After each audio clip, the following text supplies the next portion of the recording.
అగ్నిసాక్షిగా పెళ్లి చేసుకున్న తమ భార్యలను అంగట్లో అమ్మకానికి పెట్టి ఆడదంటే ఆటబొమ్మ అని నిరూపిస్తున్నారు కొందరు భర్తలు. అవును, మీరు విన్నది నిజమే.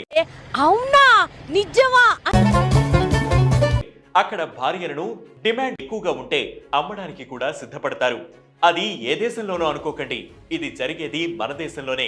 మధ్యప్రదేశ్లో శివపురి జిల్లా గ్వాలియర్ ప్రాంతంలో కొన్ని గ్రామాల్లో దధీచ పాత్ర అనే ఒక వింత ఆచారాన్ని ఇప్పటికీ కొనసాగిస్తున్నారు.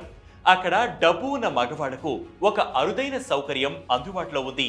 వీళ్ళు ఎప్పుడు కావాలంటే అప్పుడు ఇతరులకు డబ్బు ఎరగా వేసి వారి భార్యలను అద్దెకు తీసుకోవచ్చు. అంగట్లో బొమ్మలను నిలబెట్టినట్టు తమ భార్యలను నిలబెట్టి ఎవరు ఎక్కువ డబ్బులు ఇస్తే వారికి అద్దెకు ఇస్తారు. ఇలా అద్దెకు ఇవ్వడానికి ముందు 10 రూపాయల రెవెన్యూ స్టాంప్ పేపర్ పై ఎన్ని రోజులు అద్దెకు తీసుకుంటున్నారు అనే వివరాలు రాసి సంతకం చేయాల్సి ఉంటుంది. ఒకసారి ఒప్పందం కుదుర్చుకున్న తర్వాత అద్దె కాలం ముగిసే వరకు ఆ స్త్రీ పూర్తి బాధ్యత అద్దెకి తీసుకున్న వ్యక్తిదే. అయితే ఈ ఒప్పందం కింద భార్యలను అద్దెకు తీసుకునే అవకాశం భార్యలు లేని వారికి మాత్రమే ఉంటుంది. కానీ చాలా మంది అప్పటికే భార్యలు ఉన్న విషయాన్ని దాచిపెట్టి ఇతరుల భార్యలను అద్దెకు తెచ్చుకుంటారు. ఒకవేళ ఇలా అద్దెకు తెచ్చుకున్న భార్యలు వారికి నచ్చితే కాంట్రాక్ట్ రెన్యువల్ చేసుకునే సదుపాయం కూడా ఉంది. ఆ స్త్రీని నిజంగా పెళ్లి చేసుకున్న వ్యక్తి అంగీకరిస్తే కావలసినంత డబ్బిచ్చి శాశ్వతంగా కొనుక్కునే అవకాశం కూడా ఉంటుంది.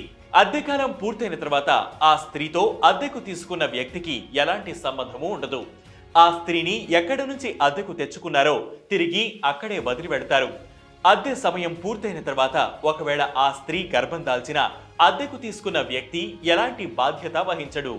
ఈ ప్రక్రియలో బ్రోకర్లు కూడా ఉంటారు. ఈ బ్రోకర్లు గిరిజన ప్రాంతాల్లో పేదరికంతో ఇబ్బంది పడుతున్న కుటుంబాల దగ్గరకు వెళ్లి వారికి డబ్బు ఆశ చూపి తమ భార్యలను అద్దెకు ఇవ్వడానికి ఒప్పిస్తారు. వీరి మాటలు నమ్మి ఆ గిరిజన భర్తలు తమ భార్యలను అద్దె పద్ధతిన మరొక వ్యక్తి దగ్గరకు పంపడానికి ఒప్పుకుంటారు. ఇదంతా బహిరంగ వ్యాపారమే. అయితే ఈ అనాచారం ఇప్పటికిప్పుడు పుట్టుకొచ్చింది కాదు. ఇక్కడ స్త్రీలు మనోభావాలతో ఇష్టాలతో పనిలేదు. రేటు కుదిరిందంటే చాలు భర్తలు తమ భార్యలను పరాయి పురుషుడి వెంట నిరభ్యంతరంగా పంపిస్తారు. ఒక్కసారి పెళ్ళయిందంటే భర్త ఆ స్త్రీని ఏం చేసినా నోరు విప్పని సమాజం అది. స్త్రీలు కూడా ఈ విషయంలో నోరు మెదపరు.